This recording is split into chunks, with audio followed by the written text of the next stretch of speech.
Tizana Rhoda, Project Director of Healthcare, Schenectady County Community College. Ann Kress, President of the Monroe Community College. And Deborah Kowalski, Off-Campus Coordinator from Hudson Valley Community College.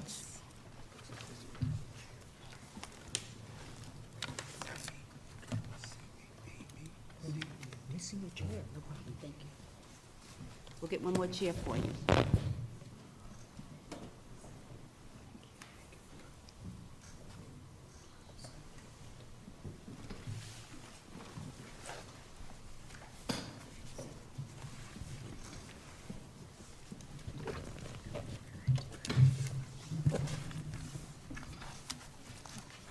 Good afternoon.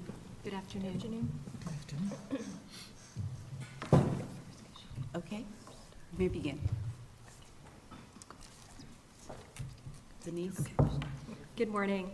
Thank you, Assemblywoman Titus and Assemblyman Bronson, and the other members of the Assembly for recognizing the importance and impact workforce development has on our regional and statewide economies. My name is Denise Zieske, and I am joined today by Dr. Tiziana Rota.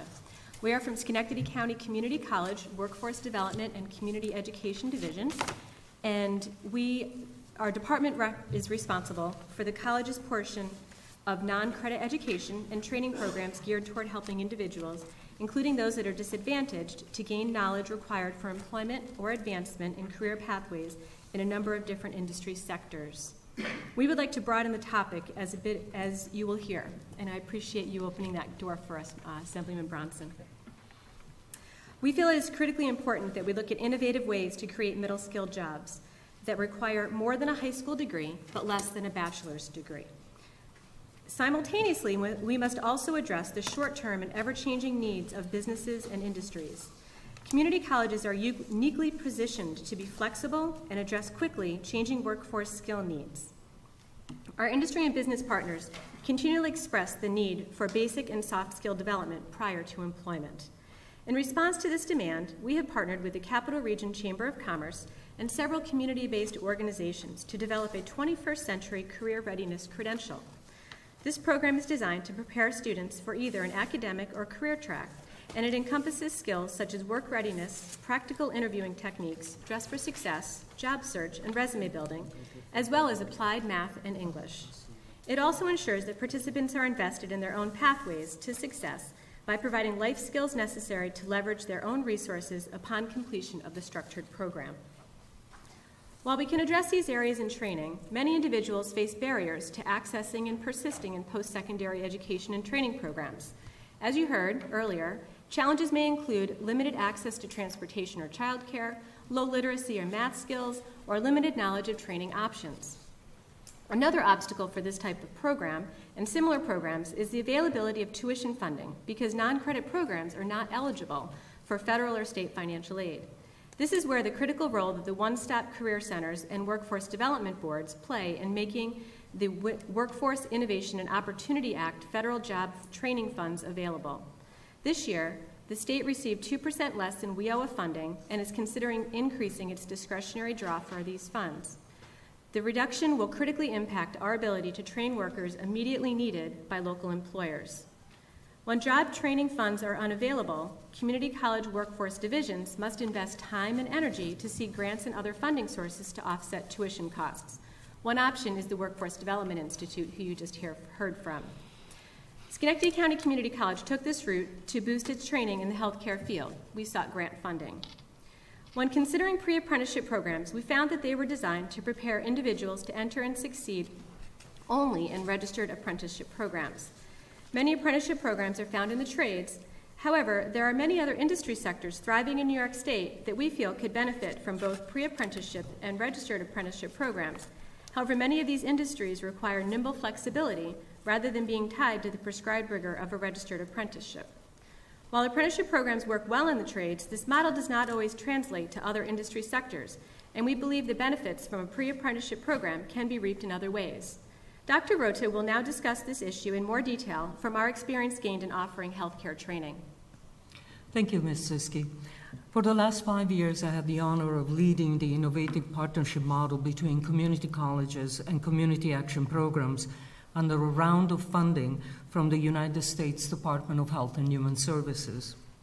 An apprenticeship program is a great way for supporting employees and employers. It would be beneficial if this initiative was expanded beyond the trades into the healthcare field. The demand is there. Most professional and paraprofessional jobs are defined by the Department of Health and the New York State Education Department. There are extensive programs in other states that build upon existing certifications, but those additional offerings are not available in New York State. Currently, there are limited apprenticeship options under the rubric of the New York State Department of Labor, and these are based on outdated structures. One example is the dental lab technician. It requires 8,000 hours, almost 4 years of one-on-one on-the-job training, along with 144 hours per year of academic education for jobs that rarely reach beyond the minimum wage. Most of the training are time-based, thus forcing participants to persist for longer than necessary in the role of apprentice. In other states, apprenticeships have been used to strengthen the pathways to specialties and improve job retention. Let me present to you the case of the certified nurse's aide. Following a model used in Washington State, we could integrate the current training into a career lattice leading to several clinical occupations and prepare staff to better meet the needs of the long-term care patients. The existing competency-based certification for CNA is based on 120 hours of academic and clinical training that prepares students to pass a state examination. Under the proposed apprenticeship model, an apprentice would complete the certification and receive a wage increase. This first step would be followed by a minimum of 1,000 hours of advanced certificate training based on the job skill, as well as classroom training, such as medical assistant. The next level is a set of specializations ranging from hospice and palliative care, geriatrics, disability, mental illness, dementia, and Alzheimer, all competency-based, leading to a certificate of apprenticeship and incremental wage increases. The competency can be measured through academic testing as well as practical review by local area experts.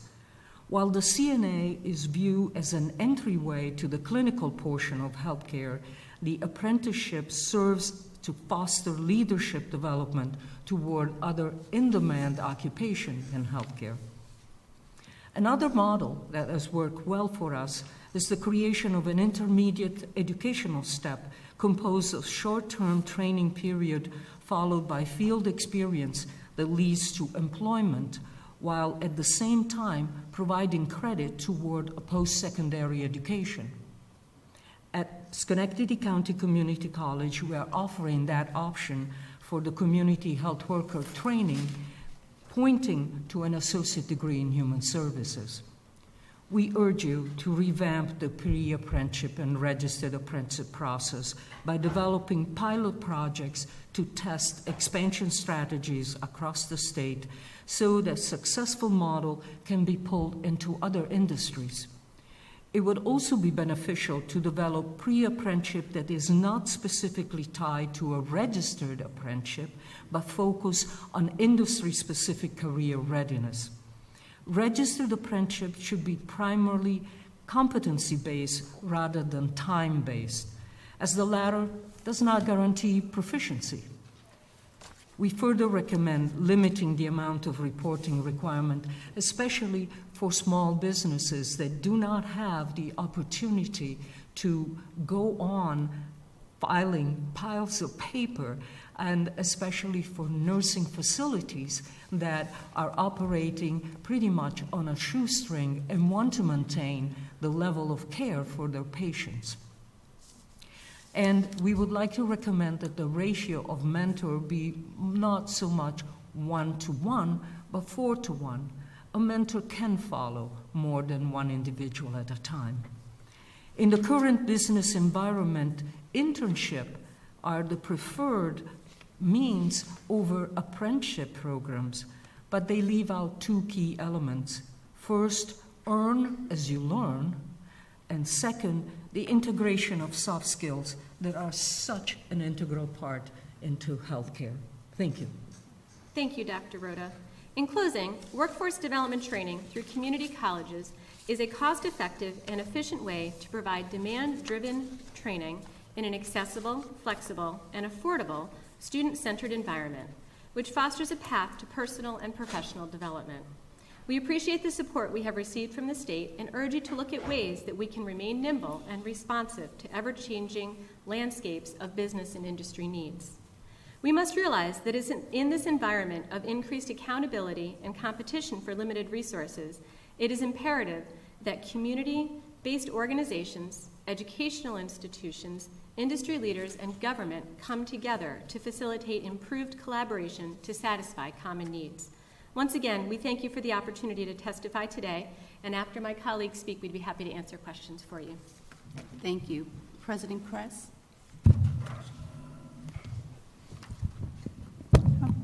I'll scooch over so I'm a little closer. We're making do here.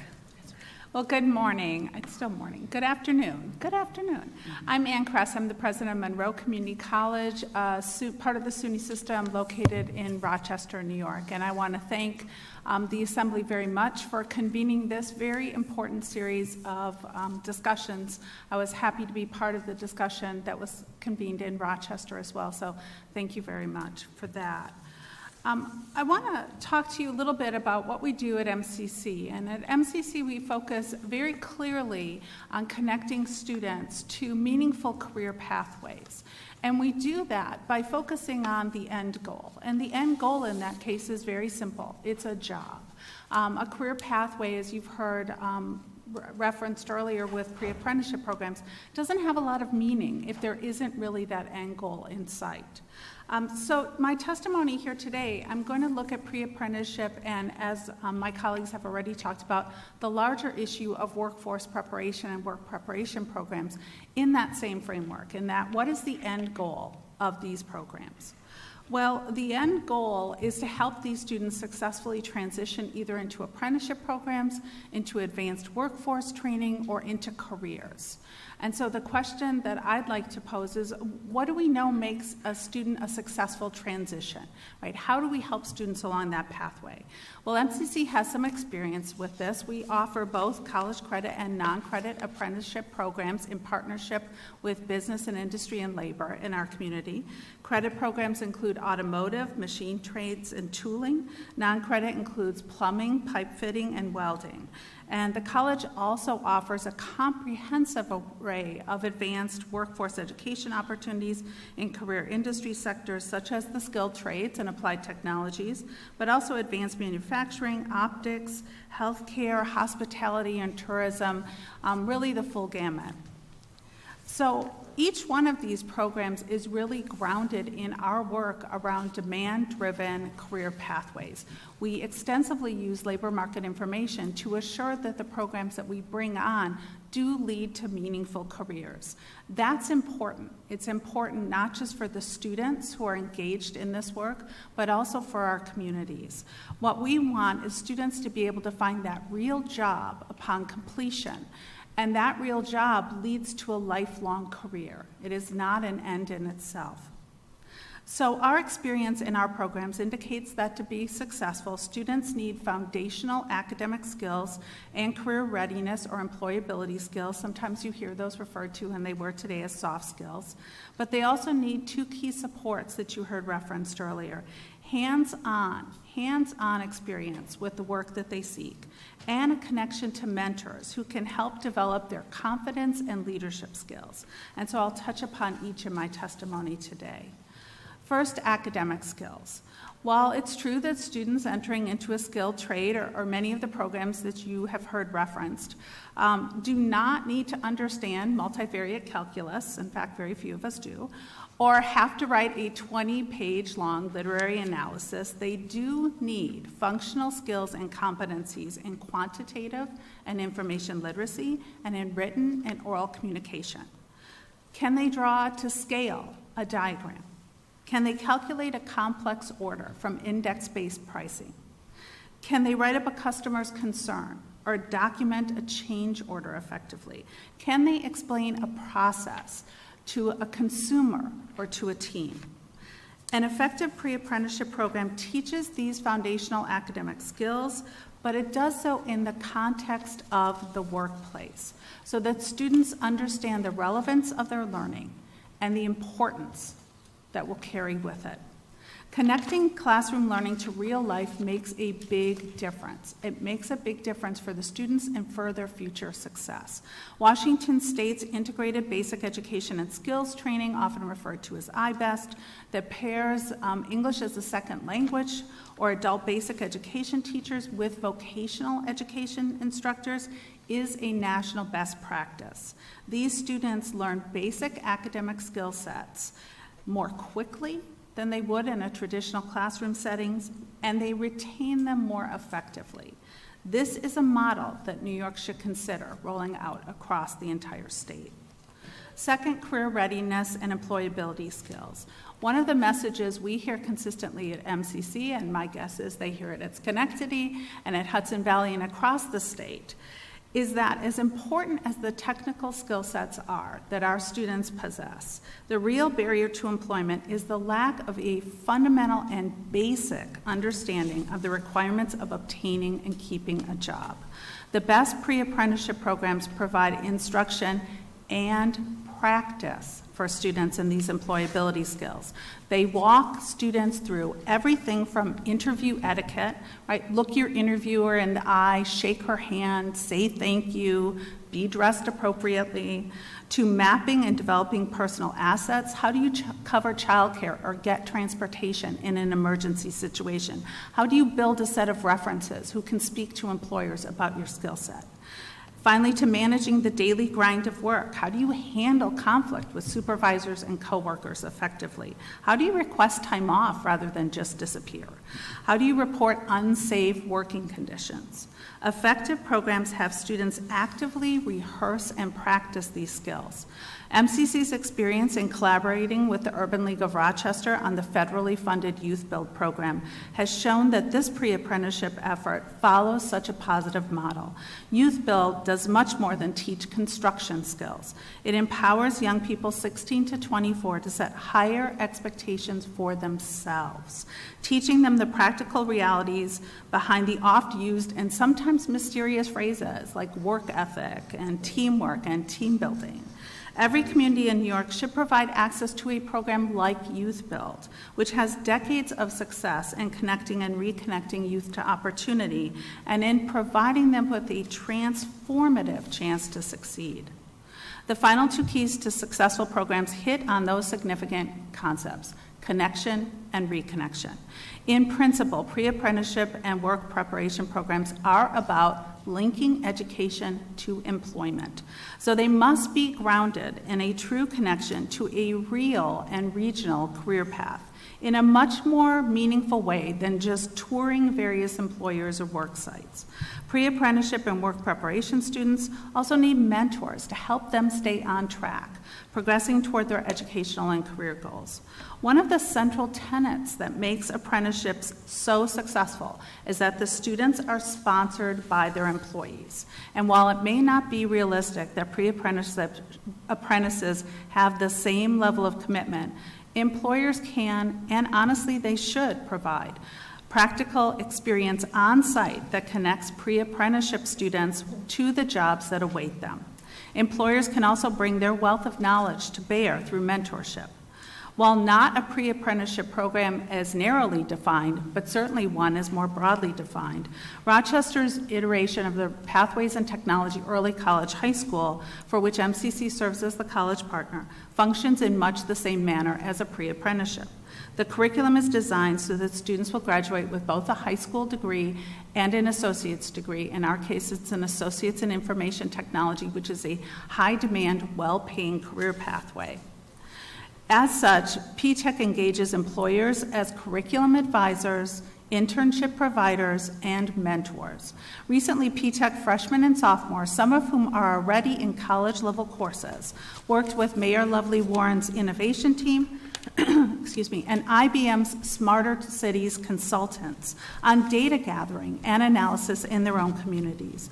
These students are building a lived, hands-on experience of the decision, information, and business analytic careers that await them. Thank you. And because of the support supplied by their mentors, they have the confidence to do that. The P-TECH model has been scaled, but there's room to do much more.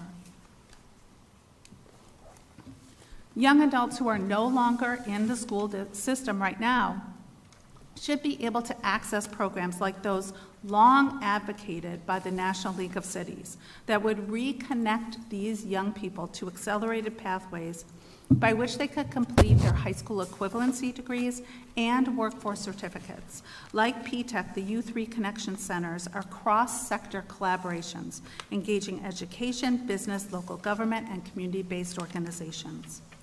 MCC has mapped the skills gaps in our region, identifying a shortage of hundreds of workers annually in some industry clusters.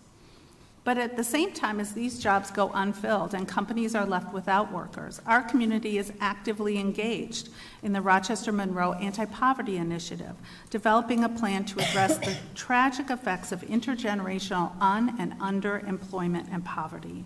This picture could be changed dramatically if the state would invest in and evaluate pre-apprenticeship and more broadly defined workforce preparation programs, building on and scaling up best practices and effective programs. Opportunity is truly there. I urge the state to connect our youth to it. Thank you. Thank you, President Kress. Now we'll have Deborah Kowalski. Thank you. Actually, it's good afternoon, community members.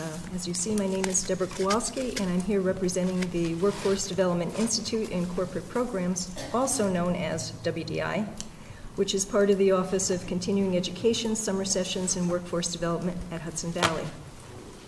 For more than 20 years, the WDI has recognized that college degrees are not for everyone, and at the same time that there are industry and trade areas that do not require a college degree, but rather what has been referred to in the past as hands-on vocational training. As a regional training resource, WDI is designed to meet a wide variety of needs related to employment. Pre-employment training, staff development, professional and association requirements, access to technological services, industry-specific certificates and degree programs are among the services that the WDI provides. We do not, however, provide pre-apprenticeship training. Whether it involves technical training, soft skills development, or other requests, WDI can tailor courses and programs to individual businesses and industry sectors. By collaborating with businesses, state and federal offices, and service agencies, the WDI opens the door to the many services that the college can provide.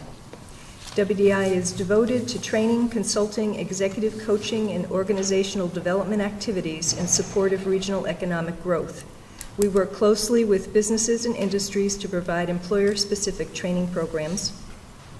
These can be presented at the work site during work hours in any topic. Business and industry training also provides needs assessment, custom curriculum development, and skills testing. WDI can help create results-driven training packages to take a business or organization to a new level of employee commitment and productivity. Generally, training is provided in one of three formats: instructor-led or blended hybrid courses, on-demand client-specific and industry-specific customized training, completely online courses. The populations we find that we serve are those beginning their first career, trying to advance in a current job, changing careers or upgrading skills, wanting to enhance a resume or become more marketable, looking to augment a credit-bearing academic program, or those who want to learn the latest information in a field of study. The programs and courses offered are all non-credit, and as such, there is no federal or state student financial aid available. When a company contracts with WDI to provide training, they normally pay the tuition cost. In other cases, the student has the benefit of state or federal agency support or union vouchers. However, when individuals want to better their skills and do not have access to any of these financial supports, they must bear the out-of-pocket tuition cost, which is sometimes beyond their means. This is an area that WDI believes needs to be addressed. Here are some examples of the types of in-person training that WDI offers. Pharmacy technician, cybersecurity, air conditioning service and repair, electrical wiring, heating system service and repair, CAD courses including those with Revit, Inventor, SolidWorks, photovoltaic, security guard, and water treatment. We also function as a testing center for the Building Performance Institute, BPI, Home Energy Efficiency written and field exams. Our completely online independent study courses include the broad categories of advanced manufacturing, business and professional, health careers, IT and software development, project management and quality, workplace readiness. Here are a few examples of specific ways we work directly with businesses and industry to help meet local workforce needs. To address the ever-expanding cybersecurity threat on all fronts, WDI recently worked closely with Gray Castle Security, one of the cybersecurity venture's top 500 companies, to customize the first in a series of cybersecurity courses. The second course is currently in development. Given the state of our local and state infrastructure, welding is also a critical area where there are not enough trained workers. WDI is in the process of working with a local welding company to customize a training program that will ensure the graduates have all of the skills and hands-on training needed to step into those positions. In summary, there really can never be a one-size-fits-all approach to workforce preparation programs. By their very nature and variety of topics, they will have to vary in terms of design and duration. However, as long as the relevant business or industry is involved with both of those aspects, then it is reasonable to expect that both the goals of the training and the quality of the workers will be sufficient to meet the needs of their current or future employees. Thank you for your attention. Thank you. Senator Bronson. Thank you all for being here today. We really appreciate it, and thanks for recognizing it's not only a pre-apprenticeship public hearing, but it's also about work preparation in general. And your various community colleges are involved in this, and we in the state appreciate your involvement. You play a key role in this. I think your last statement about one size doesn't fit all is very important. And that, I think, is aligned with some of the other earlier witnesses who mentioned having flexibility, having involvement, the demand-driven, you just mentioned, making sure there's a connection between the industry and your programs. So let me ask you a couple of specific questions. And Ann, you mentioned, and you just mentioned as well, the difference between accredited and a non-accredited program. You have both, and you were testifying about only the non-accredited programs. In the academic world, what leads you to decide whether it's going to be credited or non-credited? Dr. Kress, if you could start. Sure. Well, I think part of it is really the nature of the training. Is this really a degree program? Does it fall into the nature of even a certificate? Or is this much more around upskilling on a very specific skill set, which would largely be non-credit? One of the other things I will say institutionally you look at is how long will this demand be there? So for example, if I train a workforce for company A, and essentially they won't need another workforce for another 5 years, I wouldn't really go and build a credit training program for it. But, that decision-making, as was referenced earlier, causes a lot of difficulties for students because there isn't state aid. There's not state aid to the institution nor to the student around non-credit instruction. Now, I will give some credit here to the federal government. One of the most recent experimental sites initiatives that the U.S. Department of Education, Title IV, which is the underwriting legislation for federal financial aid. One of the most recent experimental sites initiatives that they rolled out was called EQUIP, and it's educational quality through innovative partnerships.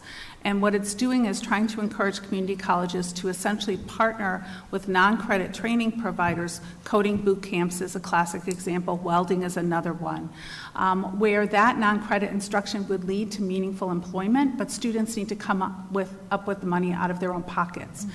Through this partnership with some quality assurance built into it, through an external evaluation process, the community college could potentially extend its Title IV funds to those students. But right now, this is just an experimental site. It's an application. It'll be a small pilot.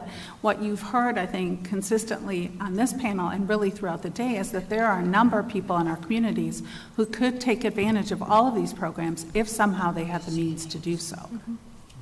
And can you just give me, quantify in some way what the cost of I'm sure it varies depending on how long and the type and things like that, but what kind of money are we really talking about for a non-credited program?